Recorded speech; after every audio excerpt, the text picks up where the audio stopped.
Hey there, Lisa Pezik here, and in this episode of the Lisa Pezik Show, I want to talk to you about changing your mindset from the I can't to the I can.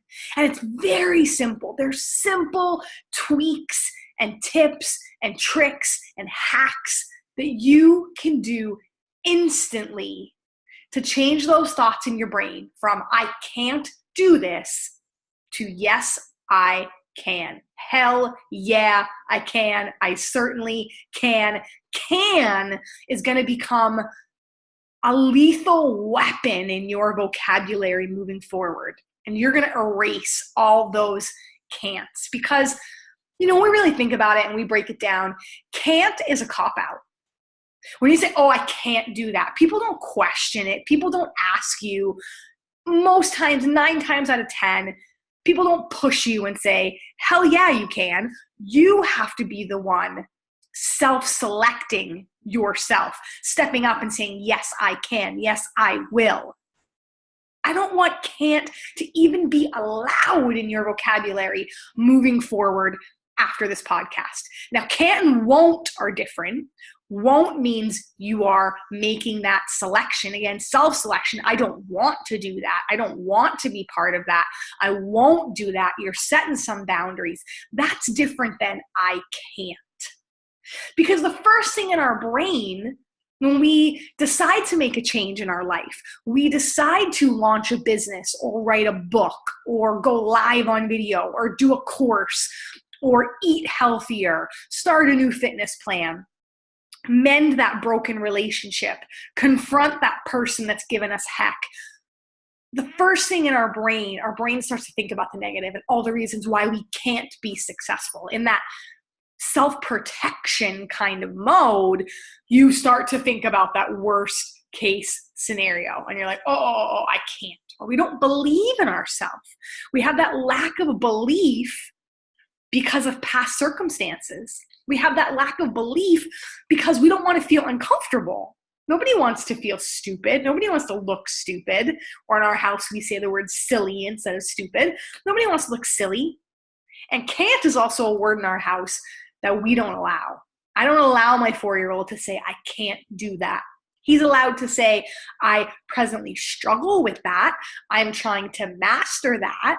Or simply, I don't want to do that, and he's making a choice. Or when we say that as his parents, we're making a choice, and we'll deal with those consequences. But I don't want you to say the word can't, because you are closing the door of opportunity before you've even tried when you say I can't. And this past weekend, I ran it was called the Dirty Girl Mud Run. My friends conned me into doing this thing where it was a 18 obstacle course through the mud. It was a 5K course in a conservation area, and they had all sorts of rope climbs and splashing through the mud and climbing in and out of things and going on a zip line, and it was wild. But what they told us in the beginning was, if you come to an obstacle and you're nervous and you don't want to do it, at least touch the obstacle to acknowledge you're there. I see you in my path, and next time I'm going to conquer you. There's that bit of fear that thinks, this is too hard for me, too much for me. I might get injured. I might not be safe. Tap that obstacle, still become one with it, and then go ahead around it. And 2 of my friends in our 6-woman group decided to tap a few of the obstacles, and they were mostly height obstacles that they were afraid of. And for me, when I started that course, I told myself that I was going to do every single obstacle. I was not going to tap out of any of them.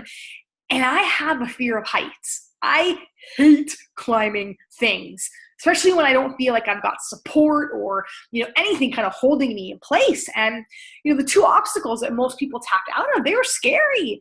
One was almost like if you can picture a V of cargo netting. So you had to climb up the one side of cargo netting. Then there was only a board at the very top. So you climbed all the way up, and then you had to hook your legs over that and climb all the way down. And I'm going to be honest, I got up there. Climbing up was no problem. When I got to the top and I had to hook my leg over and climb my way down on an unstable surface with nothing underneath me, I was super scared. I was super fearful. But I told myself, I can do this one step at a time. Same thing with the other obstacle. It was, if you can imagine, a fence, like the old-fashioned fences. It was basically just pole. It was like a pole on top of a pole, like a scaffolding, pole on top of a pole on top of a pole.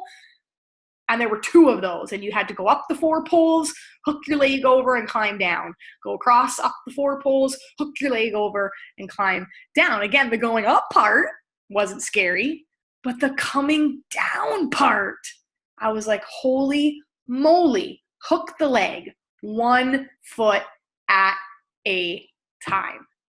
Got up to the trapeze part where I had to put my hands on there and scooch down.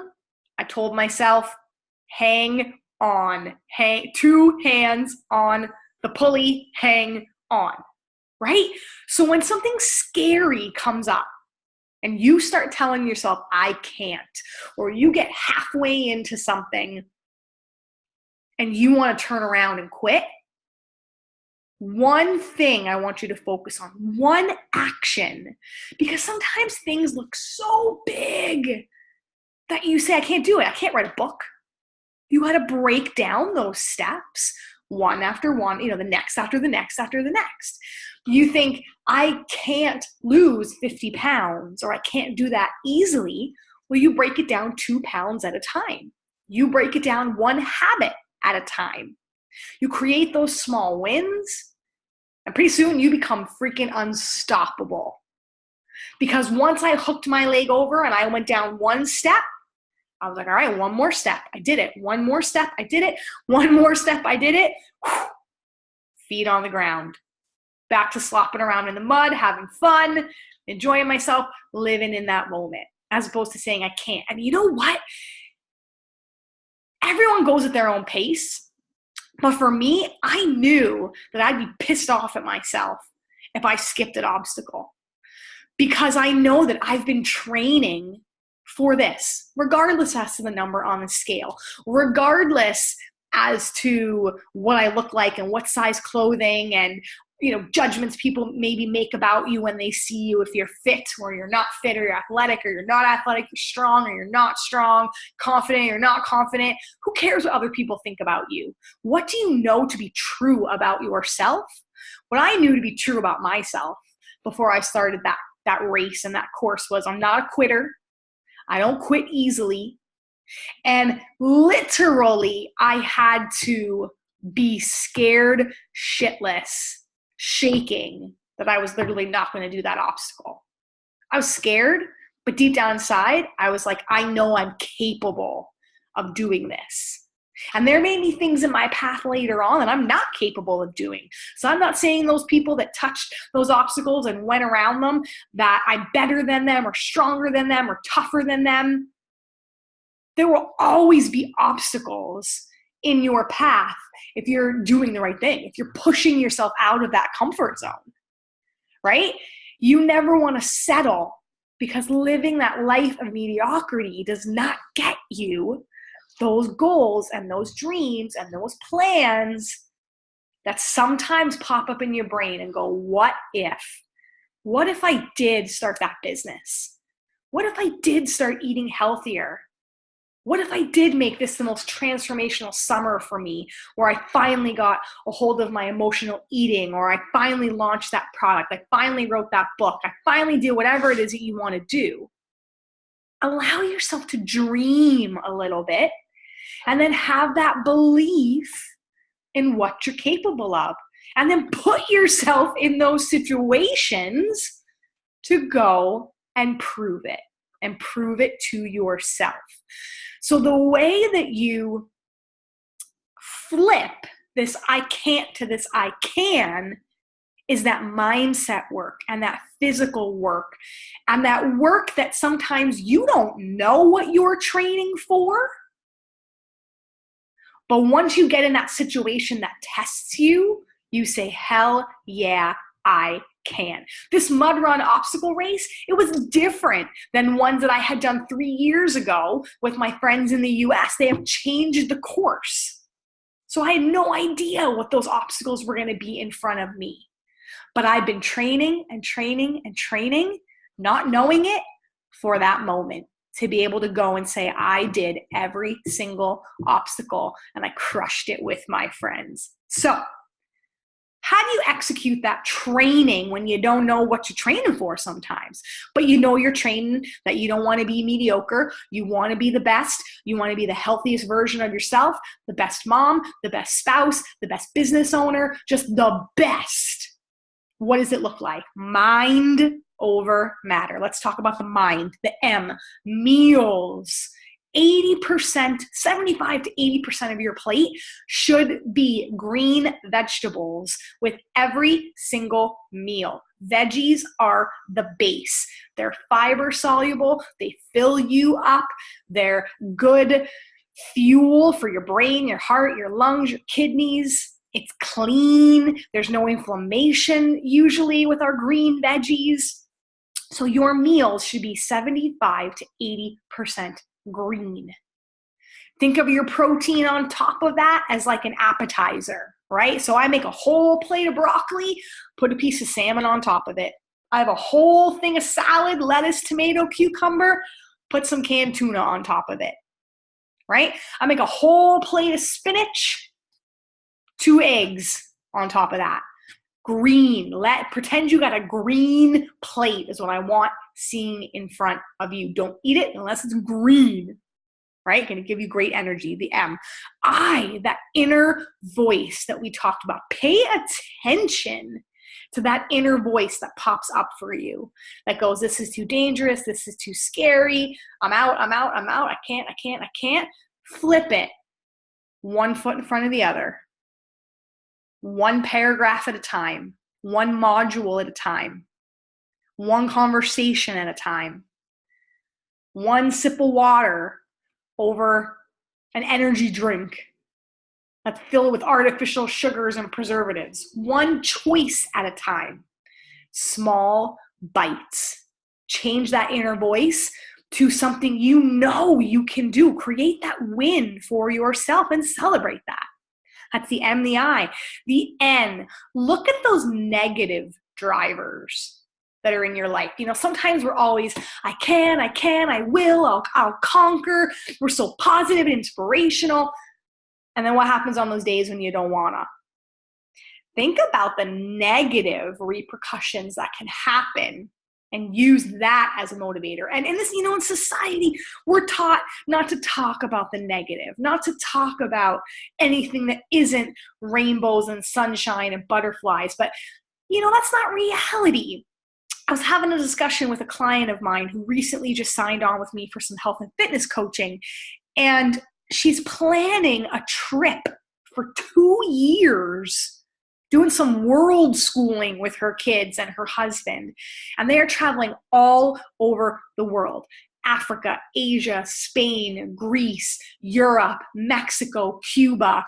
They're going to be like nomads that travel for 2 years experiencing life, hiking, swimming, snorkeling, walking, just energy she needs. And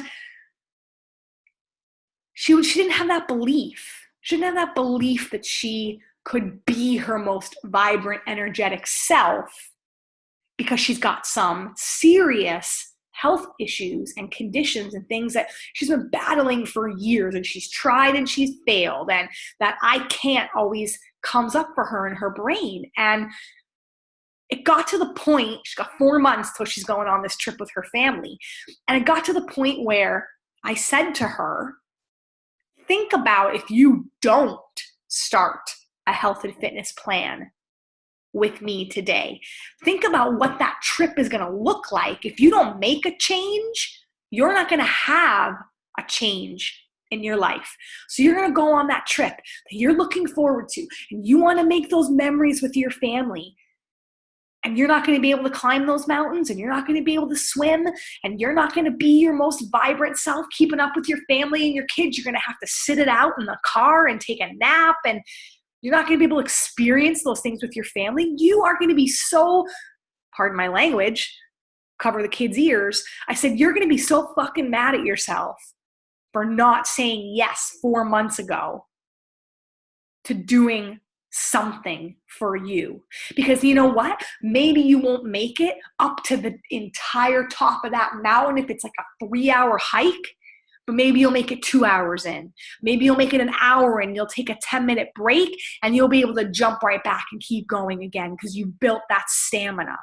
You don't know what you're training for, but you're training for something, and you want to be the best version of you. You're going to be kicking yourself in the freaking pants if you don't go and do it now, because your kids are going to remember this trip.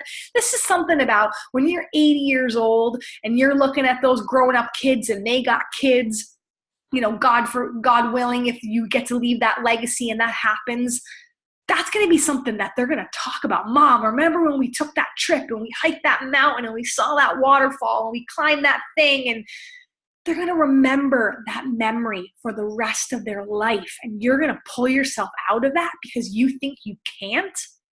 I would rather die trying, saying I can. I gave it my best effort.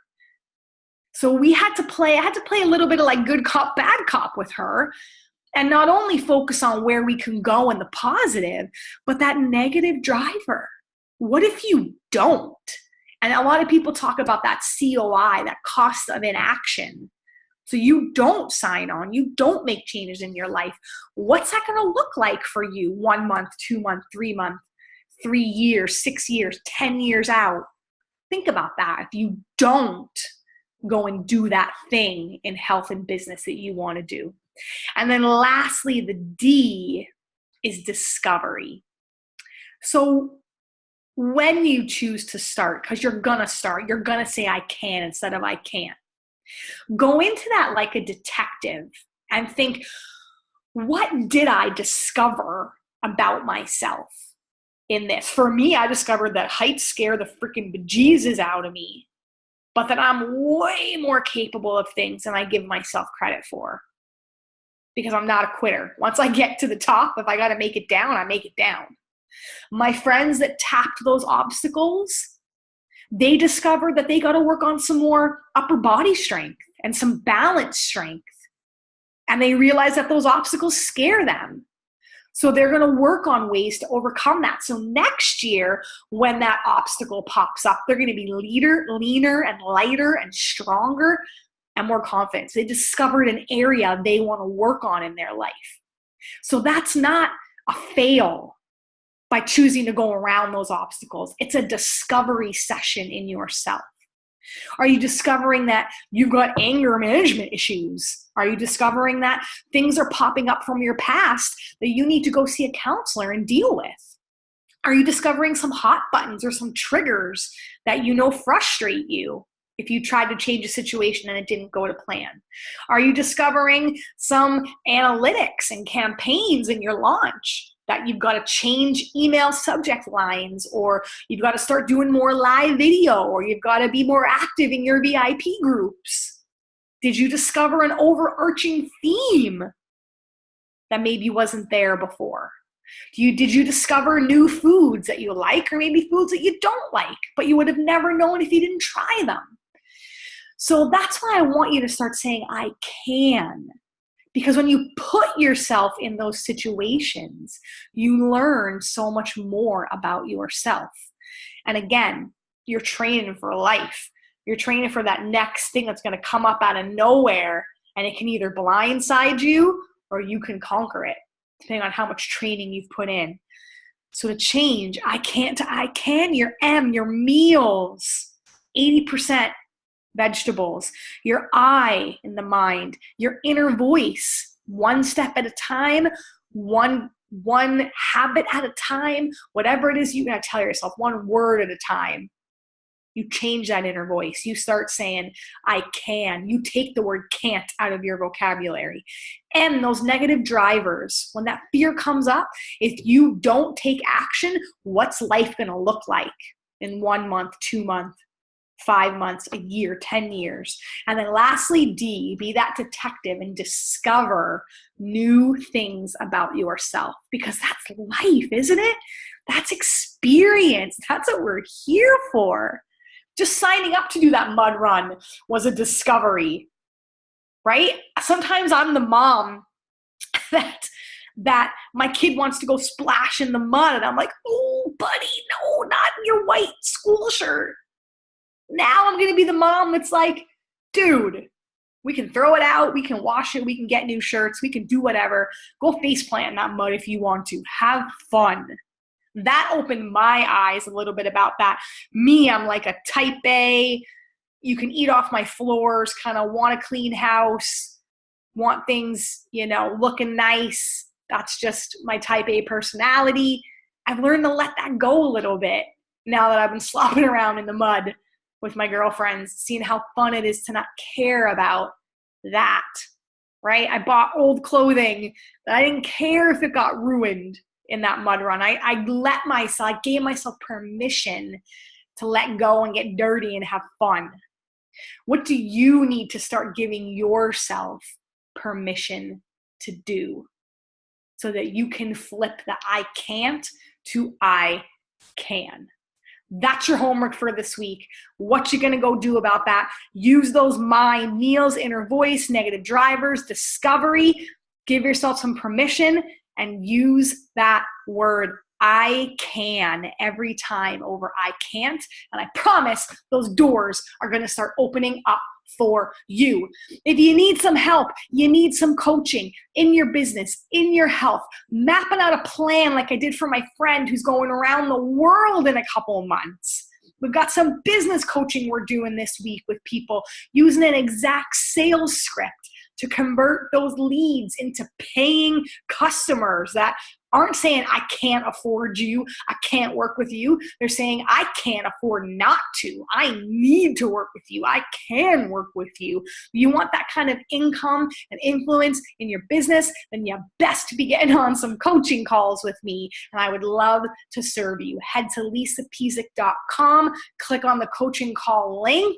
I'll put it in the show notes, and I would love to be able to serve you this week with more I cans. All right, guys, head there, and I'll see you again next week.